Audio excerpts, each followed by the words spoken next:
Welcome to our deep dive into the world of mindsets and how they can affect our health. Yeah, it's a fascinating area. It really is. And you've given us some really interesting sources this time around. I mean, research summaries, personal stories, even a fable. A lot to unpack for sure. Right. And they all kind of explore this idea that what we think and believe can actually influence our physical well-being. It really challenges a lot of our traditional ideas about health and healing. Yeah, it does. So I guess let's just start with this basic question. Are the mind and body really as separate as we tend to think? Well, I think the sources we're looking at definitely push us to question that assumption.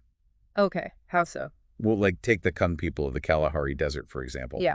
They have this very holistic view of healing. They don't really differentiate between what we might call physical or psychological problems. Interesting. So everything is treated the same way. Pretty much, yeah. Yeah. A cough or a, marital dispute, it's all treated with the same kind of healing dances. Wow, that's so different from how we approach things in the West. We tend to compartmentalize everything. Exactly. And maybe by separating mind and body like that, we're actually missing something important when it comes to understanding health and healing. Hmm. Hmm. Okay. So maybe there is more of a connection between mind and body than we realize. But how far does that connection really go? Well, there's that story you gave me about the hospital patient whose condition improved just by being moved to a ward with a more hopeful atmosphere. Right. It makes you wonder if their belief that they would get better Hmm. actually played a role in their recovery. I see what you mean. But isn't that just positive thinking? Maybe. But maybe it's more than that. Yeah. There was actually a study where researchers put people in a pilot mindset and they found that their vision improved. Wait, really? Just because they were told to think like a pilot? It seems that way. Yeah. Like their belief that they were pilots with, all the expectations of having sharp vision that comes with that role somehow influenced their actual visual acuity. That's wild. So it's not just about our internal state, it's also about the context we're in. Exactly. The way we interpret our surroundings, the meaning we give to them that can have a big impact on our physical experience. That actually reminds me of another study you gave me, the one with the soldiers who needed less pain medication than civilians with similar injuries. Right. Researchers think that the difference might be because of the context of war. The soldiers, facing life or death situations, they might have a different way of understanding and processing pain compared to civilians. So their mindset shaped by that extreme environment actually changed their experience of pain. That's pretty amazing. But what about in a more controlled environment, like in a lab setting? Well, there's that rat study we talked about, the one where the rats given a lethal dose of a drug were more likely to survive if they were in a familiar environment. Yeah, that one was fascinating. It was like they were defying the odds just because they knew their surroundings. Yeah, and the researchers actually manipulated their expectations too. Oh, right. How did they do that? So the rats who survived had gotten the drug before in that same environment, but the first time they'd been given a sugar solution instead. So they associated that environment with a positive experience. So even though they were getting a lethal dose this time, their previous positive association with that place somehow protected them. It seems that way. It challenges the idea that our bodies just react passively to things, right? Totally. It suggests that even at a basic physiological level, our understanding of our environment, our expectations, they all play a role. Absolutely. Like our minds can create a buffer against physical threats almost. So we've seen how mindset and context can impact things like vision and pain and even survival. But what about addiction? That seems a lot more ingrained, almost purely physical. You'd think so, right? Yeah. But our sources offer a different perspective. Okay, how so? Well, there's that study where they found that people who expected an alcoholic drink actually acted more drunk, even if they were given a non-alcoholic one. You're kidding. So just the belief that they were drinking alcohol was enough to have that effect. It really seems that way. Yeah. And it makes you wonder how much of addiction is about our expectations, the meanings we attach to these things, and how much is just about the chemical effects. That's a really interesting question. And, there was also the example with the Vietnam veterans who used heroin during the war. Right. Many of them had less trouble quitting when they got home, which supports the idea that context is huge. Yeah. It seems like addiction might be a lot more complex than we think, less about pure physical dependence and more about a whole bunch of factors: psychological needs, social environment, personal beliefs. Exactly. A very complex interplay of things. So if mindsets can influence addiction, which we often think of as this purely physical thing, what does that tell us about our ability to overcome habits? I think it tells us that we might have more agency than we realize, even when it comes to things that feel really out of our control. Hmm. That's a powerful idea. And it leads us right into another area where this mind-body connection is really obvious, the placebo effect. Ah, yes, Yeah. the placebo effect. The classic example of the mind influencing healing. Right, it's kind of like the ultimate proof, isn't it? It really is. It shows us that our beliefs can actually cause physical changes in the body. And the research is pretty mind-blowing. I mean, placebos can actually impact the immune system, like you mentioned that rat study with lupus earlier. Oh, yeah. In that study, they found that even complex immune responses could be changed by expectation. The rats that were given a placebo but thought they were getting a powerful immunosuppressant, their lupus symptoms actually decreased. That's incredible. So the placebo effect isn't just about how we feel, it's causing real measurable changes. Exactly. And then there's the example of hypnosis being used for wart removal.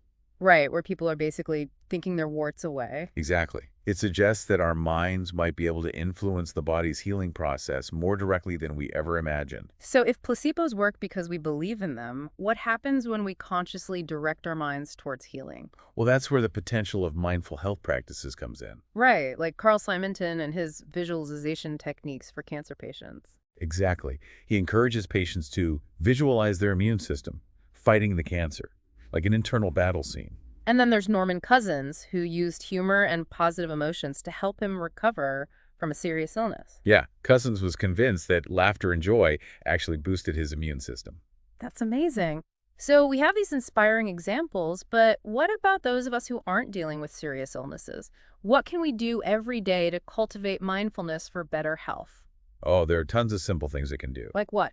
Well, it can be as basic as paying attention to your body, noticing when you're tense, and then consciously relaxing. Okay. So just becoming more aware of what's happening inside. Yeah, exactly. It's like becoming the observer of your own thoughts and feelings. I like that. And then as we get better at it, we can start to shift our mindsets and create a more positive internal environment. Exactly. Instead of letting those negative thoughts take over, we can step back and choose how we want to respond. So it's about recognizing that we have a choice. Exactly. And Yeah. it can be really empowering. It really can. Okay, so we've talked about a lot of anecdotal stuff, but how does all this mindfulness stuff actually translate into physical changes? What's the science behind it? That's a great question. And honestly, scientists are still figuring out all the details. Yeah. But we do know that mindfulness can influence a lot of different processes in the body. Okay. Like one of the key things is that it reduces stress hormones, like cortisol. So by calming the mind, we're calming the body down too. Right. And cortisol has a big impact on the body. So reducing it can have all sorts of benefits. Interesting. Like what?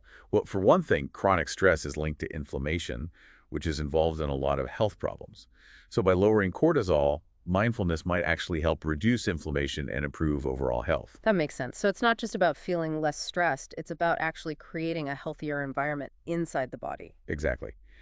And there's also evidence that mindfulness can boost the immune system, lower blood pressure, and even help you sleep better. It's amazing how much our mental state can affect everything. It really shows you how connected everything is. It does. So it's almost like by cultivating mindfulness, we're tapping into this hidden ability to heal ourselves. That's a great way to put it. It's about recognizing the natural healing power we all have inside.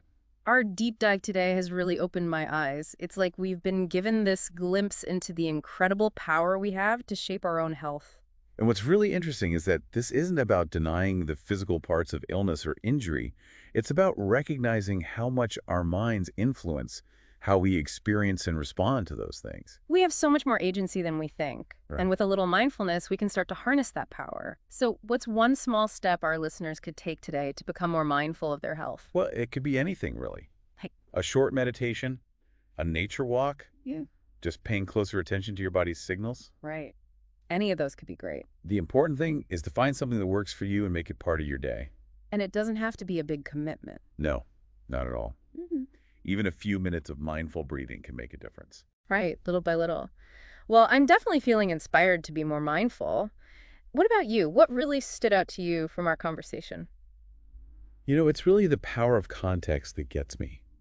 How we see and understand our experiences can have such a huge effect on how we react, both physically and emotionally. It's like we're constantly creating our own reality with our thoughts. And create a better, more supportive environment for ourselves. We're the architects of our own well-being. Exactly. That's a pretty remarkable thing to realize. This has been such an interesting conversation. I feel like we've only just scratched the surface. There's so much more to explore. The whole field of mindsets and how they impact health is vast and constantly growing.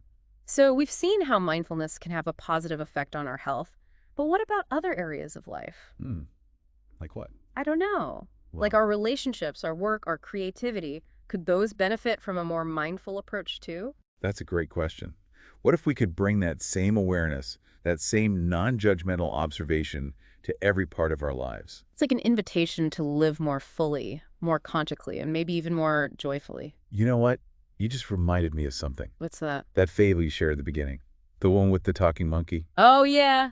The one where the hermits get so caught up trying to publish their research that they forget about the simple wisdom they were studying. Right. It feels really relevant to our conversation today. Yeah. It's like a warning to not lose sight of the big picture, To remember what really matters. and maybe even to have some fun along the way. Like those hermits who were so excited to teach a monkey to talk. It's a good reminder that learning should be enjoyable. Absolutely. It shouldn't be a chore. It's about being curious and open to new possibilities. Well said.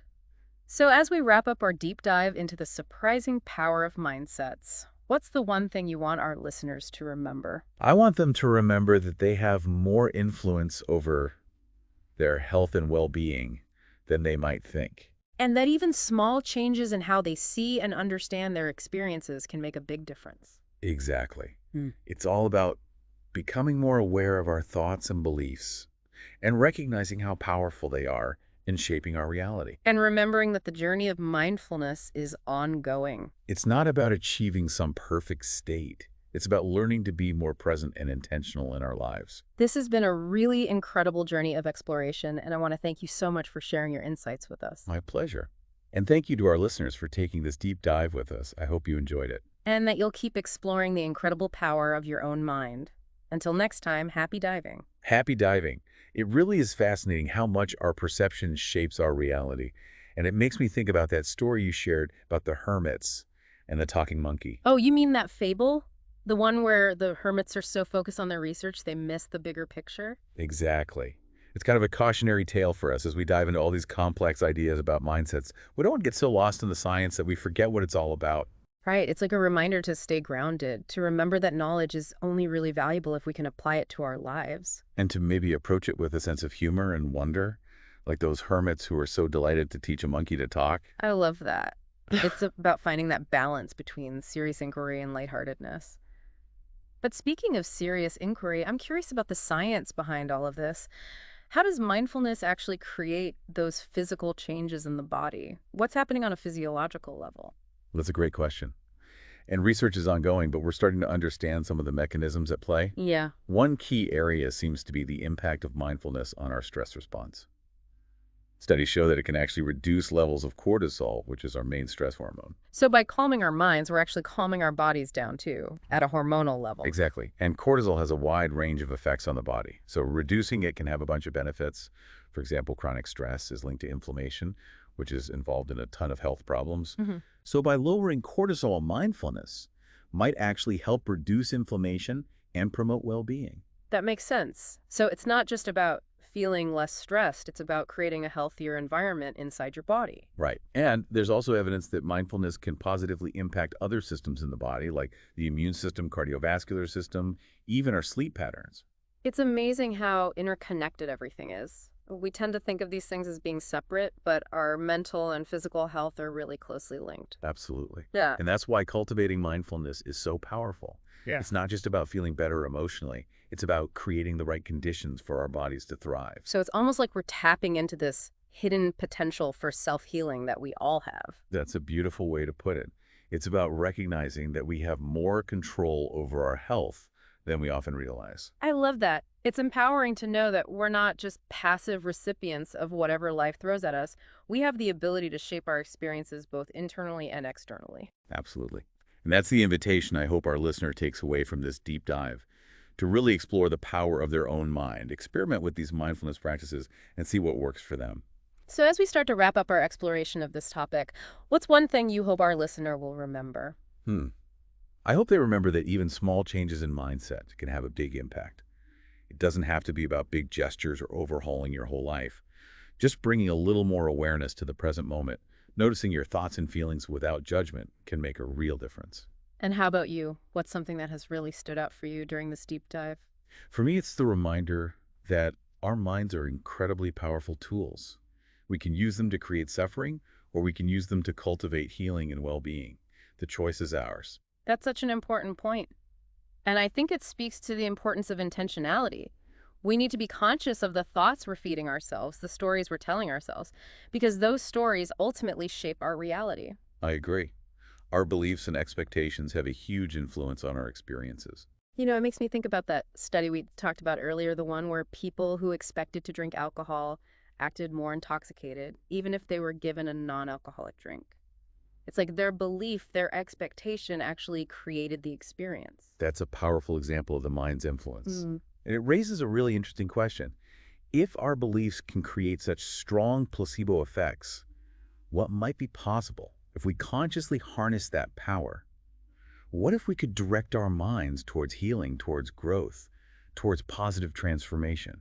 It's exciting to think about. And it leads to the question, what other areas of our lives could benefit from this kind of mindful approach? We've been talking about health, but could we apply these same principles to our relationships, our work, our creativity? That's a wonderful question to contemplate. What if we could bring that same sense of awareness, that same non-judgmental observation to everything we do? It's like an invitation to live more fully and more consciously, more intentionally. Exactly. It's about recognizing that we have the power to shape not just our health, but our whole experience of life. Well, I don't know about you, but I'm feeling incredibly inspired right now.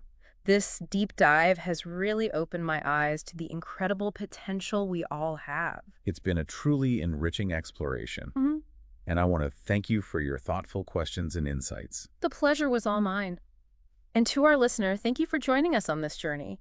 We hope you've gained some valuable insights and are feeling inspired to explore the power of your own mind. Remember, the journey of mindfulness is ongoing. It's a constant process of discovery and transformation. So keep exploring, keep questioning, and keep cultivating that incredible power within you. We've covered so much ground. I know, it's a lot to take in. It really is, but it feels like we've just scratched the surface. There's always more to learn, right? Yeah, absolutely. You know what keeps coming back to me? What's that? That fable we talked about, the one with the hermits and the talking monkey. Oh, yeah, I know what you mean. It's like a cautionary tale, isn't it? It is. It reminds us to not get so caught up in trying to prove a point that we forget the simple truth we were trying to share in the first place. It's funny how these profound insights can come from such unexpected sources. A talking monkey riding a porpoise who knew. And it's interesting how those hermits, even though they were serious scientists, they also had that playful side. Right.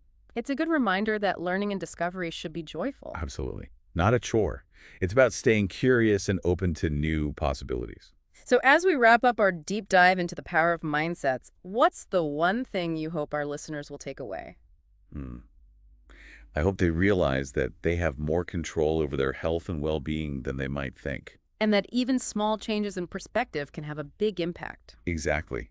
It's about becoming more aware of our thoughts and beliefs and recognizing how powerful they are, It's about understanding that we have the power to shape our own reality. and that the journey of mindfulness is ongoing. It's not about reaching some perfect state of awareness. It's about constantly learning and growing and becoming more present and intentional in our lives. Well, this has been a truly fascinating exploration, and I want to thank you for sharing your expertise with us. It's been my pleasure. And thank you to our listeners for joining us on this deep dive. We hope you found it insightful and inspiring. And remember, the journey of mindfulness doesn't end here. So keep Yeah. exploring, keep questioning, and keep cultivating that incredible power within you.